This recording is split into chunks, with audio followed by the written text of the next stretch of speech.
Jay Hotrum is suing his former bandmate, Nathan Kiefer, for speakers taken without permission and lost wages. Let me understand this, Mr. Kiefer. You had a band. You also have another job? Yeah. Doing what? Air conditioning. And how long have you had this band? At the time, it was about 4 years. And how long has the plaintiff been in your band? About 2. How many people are in the band? There were 4.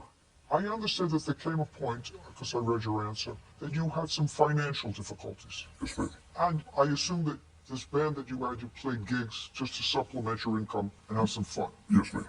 And what you did, because you ran into some financial difficulties, you sold some of the musical equipment. Yes. What did you sell? Microphones, cables, attachments, things like that. How much did you get for it? Oh, I would say about 300.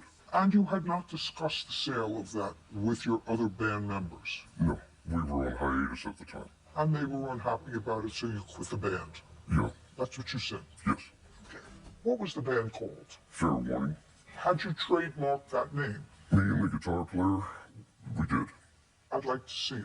I don't have that with me. The ex-guitar player has it. Well, that's a problem, because I can't tell whether it was trademarked or not. Okay. Without the paperwork. Is the trademark in your name? No, it's in the guitar player's name. Oh.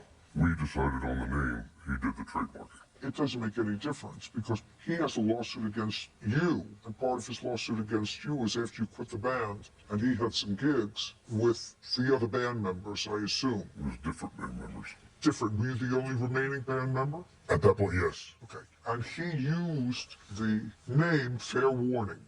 And he claims that you called the places that he was supposed to play at and said he can't use the name Fair Warning because it's my band. The original members in the band, I was the last remaining original member. He was the last hired, as a singer.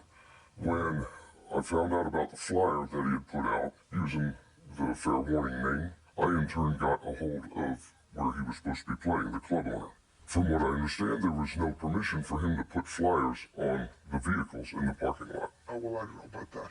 Right. That's not what your communication was about. Your communication was he can't use the name Fair Warning. And as a result of that, he says his gig was canceled. Right. Well, the owner of the club canceled the gig. Because you called him and said he can't use the words Fair Warning. I wouldn't have had a problem if he'd have just called himself something else. It's not up to you to do that.